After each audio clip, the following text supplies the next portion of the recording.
Hello friends, welcome to profit smart YouTube channel.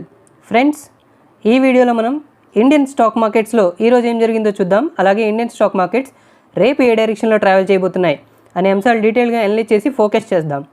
దాంతోపాటు near టర్మ్లో perform చేయబోయే stocks ఏమైనా ఉన్నాయో ఉంటే వాటి యొక్క target and stop loss levels ఏంటి అండ్ ఏ స్టాక్స్ సెల్ సైడ్ మనం చూడొచ్చు అనే విషయాలు కూడా డిస్కస్ చేద్దాం. Okay friends, Indian stock markets ఈరోజు ఒక గ్యాప్ అప్తో ఓపెన్ అవ్వడం చూస్తున్నాం అండ్ ఎర్లీ ట్రేడ్లోనే 12,000 మార్క్ని అయితే నిఫ్టీ అధిగమించడం చూసాం. So most of the morning session 12,000 లెవెల్స్కి అరౌండ్ ఆసిలేట్ అయింది. బట్ సెకండ్ హాఫ్లో మాత్రం ఒక షార్ప్ సెల్ ఆఫ్ చూసాం, అంతే స్ట్రాంగ్ బౌన్స్ బ్యాక్ కూడా చూసాం లాస్ట్ 1 అవర్లో. సో ఓవరాల్గా అయితే fourth straight session Indian stock markets ఒక పాజిటివ్ టెరిటరీలో క్లోజ్ అయ్యాయని చెప్పొచ్చు. ఇక ప్రధాన ఇండెక్స్లైన నిఫ్టీ 0.3% లాభ పడి 11,938 లెవెల్స్ దగ్గర క్లోజ్ అయింది అండ్ సెన్సెక్స్ 0.4% లాభ పడి 40,707 లెవెల్స్ దగ్గర క్లోజ్ అయింది. ఇక బ్రాడర్ మార్కెట్స్ విషయానికి వస్తే నిఫ్టీ మిడ్ క్యాప్ ఇండెక్స్ 0.3% లాభపడితే స్మాల్ క్యాప్ ఇండెక్స్ 0.1% నష్టపోయింది. సో ఒక మిక్స్డ్ పర్ఫార్మెన్స్ కనిపించింది in terms of broader markets. ఓవరాల్గా బెంచ్ మార్క్స్తో కంపేర్ చేసుకుంటే అండర్ పర్ఫామ్ చేసేయని చెప్పుకోవచ్చు బ్రాడర్ మార్కెట్స్. సో ఇంత వాలటైల్ మార్కెట్లో ఏ ఇండిసెస్ స్ట్రాంగ్గా పర్ఫామ్ చేసాయి, ఏ ఇండిసెస్ అండర్ పర్ఫామ్ చేసాయి చూద్దాం. Nifty realty index significant outperformance కనబరిచింది. ఈరోజు 4.4% లాభపడి బిగ్గెస్ట్ గెయినర్గా ఉంది, followed by metals 2.2%, Nifty banking index 1.3% and infra sector 0.9% దాకా లాభపడ్డాయి. ఇక నష్టపోయిన ఇండిసెస్ విషయానికి వస్తే ఎఫ్ఎంసీజీ 0.9% నష్టపోయి టాప్ లూజర్గా ఉంది, followed by IT index 0.5% and auto index 0.2% దాకా నష్టపోయాయి. ఇక ఇండివిజువల్ స్టాక్స్ విషయానికి వస్తే పవర్ గ్రిడ్ 4.2% లాభపడి బిగ్గెస్ట్ గెయినర్గా నిలవడం చూస్తున్నాం, followed by Bharti Airtel 3.5%, Tata steel 3% and Hindalco 3% దాకా లాభపడ్డాయి. ఇక నష్టపోయిన స్టాక్స్ విషయానికి వస్తే బ్రిటానియా 4.4% నష్టపోయి టాప్ లూజర్గా ఉంది, followed by TCS 2.3%, hero motor Corp 1.8% and HDFC life 1.5% దాకా నష్టపోయాయి. సో ఇక స్టాక్స్ ఇన్ న్యూస్ విషయానికి వద్దాం ఫ్రెండ్స్. స్టాక్స్ ఇన్ న్యూస్ విషయానికి వస్తే ఫస్ట్ అండ్ ఫార్మోస్ట్ మనం హెచ్డిఎఫ్సి బ్యాంక్ గురించి మాట్లాడుకోవాలి. ప్రైవేట్ బ్యాంకింగ్ స్పేస్లో one of the biggest leaders అని చెప్పుకోవచ్చు అండ్ ఇది ఈరోజు 8 మంత్ హైని టచ్ చేయడం చూస్తున్నాం post strong Q2 results. So very healthy results ప్రకటించడం జరిగింది. మనం ఆల్రెడీ డిస్కస్ చేసుకుంటూ వస్తున్నాం. హెచ్డిఎఫ్సి బ్యాంక్ కానివ్వండి, కోటక్ మహీంద్రా బ్యాంక్ కానివ్వండి, యాక్సిస్, ఐసిఐసిఐ బ్యాంక్, ఈ బ్యాంక్స్ అన్ని fundamentally very strong banks in terms of private space. So any dip is a by in all these 4 banks. Next stock in news విషయానికి వస్తే మనం L&T Infotech గురించి మాట్లాడుకోవాలి. ఇంట్రాడేలో మోర్ దెన్ 6% దాకా gain అవడం చూస్తున్నాం. క్లోజింగ్ సమయానికి క్లోజ్ టు 5% గెయిన్స్తో స్ట్రాంగెస్ట్ లెవెల్స్ దగ్గర క్లోజ్ అయిందని చెప్పుకోవచ్చు. సో దీనికి కూడా ప్రధాన కారణం ఏంటంటే హెల్దీ Q2 రిజల్ట్స్ ప్రకటించడం జరిగింది. అందువల్ల ఈ స్టాక్లో వెరీ స్ట్రాంగ్ పర్ఫార్మెన్స్ చూసాం.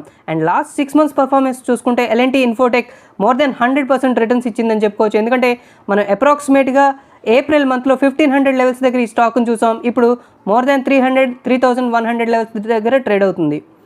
So next stock in news విషయానికి వస్తే హిందుస్థాన్ జింక్ గురించి మాట్లాడుకోవాలి. హిందుస్థాన్ జింక్ని మనం ఆల్రెడీ బైలో కూడా రికమెండ్ చేసాం 3 days back and very strong performance కనబరుస్తుందని చెప్పుకోవచ్చు.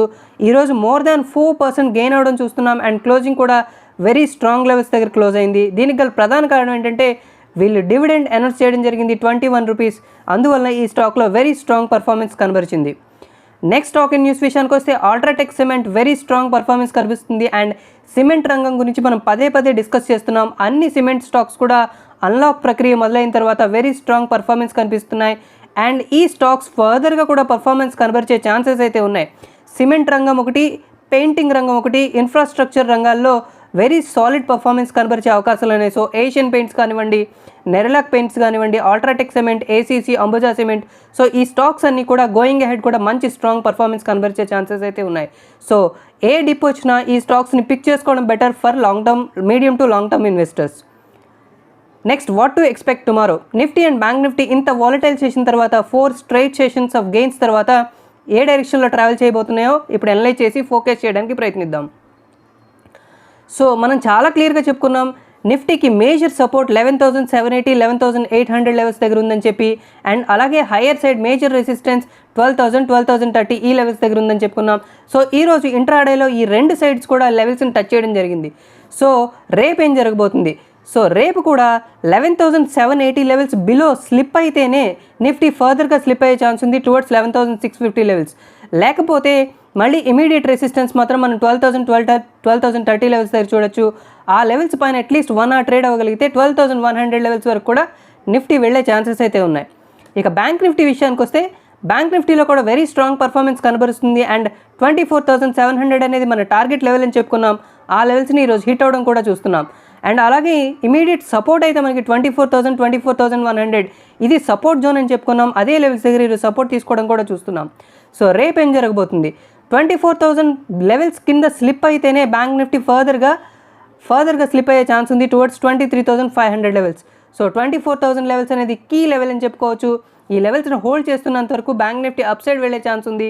సో ఇమీడియట్ రెసిస్టెన్స్ అయితే 24,750, 24,850 ఈ ప్రైస్ జోన్లో వచ్చే ఛాన్స్ ఉంది. ఆ లెవెల్స్ని బ్రేక్ చేయగలిగితే 25,000 లెవెల్స్ ఈజీ టార్గెట్గా కనిపిస్తుంది బ్యాంక్ నిఫ్టీకి. సో ఇక స్టాక్స్ టు బై, ఏ స్టాక్స్ మనం short term to medium term ఏ స్టాక్స్ మనం బై సైడ్ ఉండొచ్చు అనే విషయాలు చూద్దాం friends. So first stock container corp గురించి మనం మాట్లాడుకోవాలి. Container corp last few sessions of fall తర్వాత, కరెక్షన్ తర్వాత ఇప్పుడిప్పుడే బౌన్స్ బ్యాక్ అవుతున్నట్టు కనిపిస్తుంది. ఒక ఏబీసీ ప్యాటర్న్ కూడా చక్కగా కనిపిస్తుంది మనకి. సో ఎంట్రీ అయితే మనం 385, 390 ఈ ప్రైస్ జోన్లో తీసుకోవచ్చు. అండ్ 422 లెవెల్స్ వరకు కూడా టార్గెట్ అయితే మనం ఎక్స్పెక్ట్ చేయొచ్చు. అండ్ మీడియం టర్మ్లో స్టాప్ లాస్ మాత్రం 355 లెవెల్స్ దగ్గర మెయింటైన్ చేయడం హైలీ రికమెండెడ్. మన second stock pick Tata steel కూడా వెరీ స్ట్రాంగ్ బౌన్స్ బ్యాక్ వస్తున్నట్టు కనిపిస్తుంది.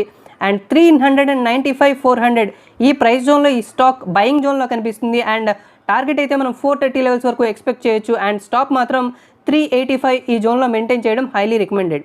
ఇక ఏ స్టాక్స్కి దూరంగా ఉండాలి, లేకపోతే ఏ స్టాక్స్ని సెల్ సైడ్ చూడాలి అనే విషయం చూద్దాం ఫ్రెండ్స్. రిలయన్స్ ఇండస్ట్రీస్ నియర్ టర్మ్లో కాస్త అండర్ పర్ఫార్మెన్స్ కనబరిచే అవకాశాలు అయితే ఉన్నాయి. హైయర్ సైడ్ మనకి వెళ్ళట్లేదు. లాస్ట్ ఫ్యూ సెషన్స్ నుంచి హైయర్ లెవెల్స్లో ఫెయిల్ అవ్వడం చూస్తున్నాం. సో ఫర్దర్గా ఇక్కడ నుంచి స్లిప్ అయ్యే ఛాన్స్ ఉంది.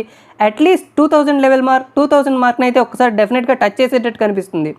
సో 2150, 2170 ఈ ప్రైస్ జోన్లో సెల్ చేసుకోవచ్చు. And for a target of 2000 levels. And stop మాత్రం 2300 లెవెల్స్ దగ్గర మెయింటైన్ చేయాల్సి వస్తుంది. సో ఇది ఫ్రెండ్స్ మన Nifty and bank Nifty analysis along with a detailed analysis of stocks in news and our short term picks. Friends, hope you like this video. ఈ వీడియోలో ఉన్న contents మీకు నచ్చినట్లయితే ప్లీజ్ లైక్ చేయండి. అలాగే మీ ఫ్రెండ్స్తో కూడా షేర్ చేయండి. ఇప్పటిదాకా మీరు మా యూట్యూబ్ ఛానల్ సబ్స్క్రైబ్ చేసుకోకపోతే ప్లీజ్ సబ్స్క్రైబ్ చేసుకోండి. ఓకే ఫ్రెండ్స్, మళ్ళీ మన నెక్స్ట్ వీడియోలో మరింత ఎక్సైటింగ్ కంటెంట్తో కలుద్దాం. Until then, have a good time. Thank you.